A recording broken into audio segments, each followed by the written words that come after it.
এই মুহূর্তে জাতীয় সংসদ ভবন এলাকায় আছেন সহকর্মী আরাফাত ইসলাম, সরাসরি যুক্ত হচ্ছেন তিনি। আরাফাত, কাল সংসদ ভবন এলাকায় শপথ আয়োজনের কি প্রস্তুতি দেখছেন?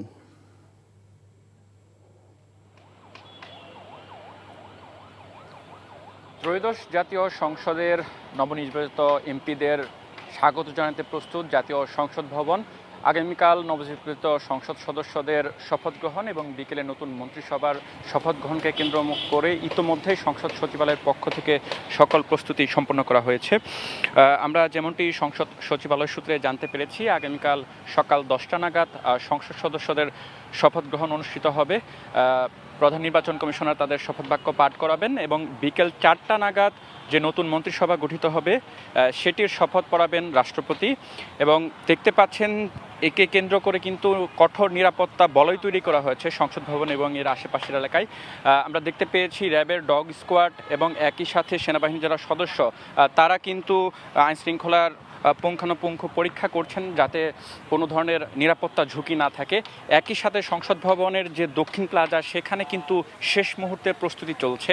আমরা সকাল থেকেই দেখতে পেয়েছি যে আসন বিন্যাস সহ আনুষঙ্গিক শেষ মুহূর্তের যে প্রস্তুতি সেটি সম্পন্ন করা হয়েছে।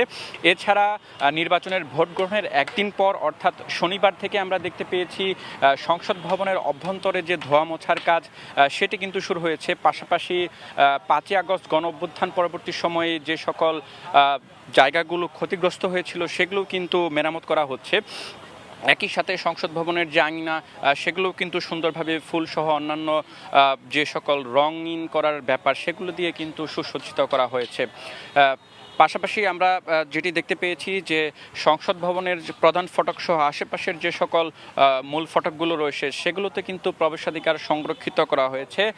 যেমনটি বলা হয়েছে, আগামীকাল যেহেতু দেশি বিদেশি অতিথিরা উপস্থিত থাকবেন, আপনাকে জানিয়ে রাখি আগামীকাল নতুন মন্ত্রিসভার যে শপথ গ্রহণ সেটিকে কেন্দ্র করে কিন্তু ইতিমধ্যেই সরকারের পক্ষ থেকে ভারত, পাকিস্তান সহ বিশ্বের 13টি দেশের সরকার প্রধানকে আমন্ত্রণ জানানো হয়েছে।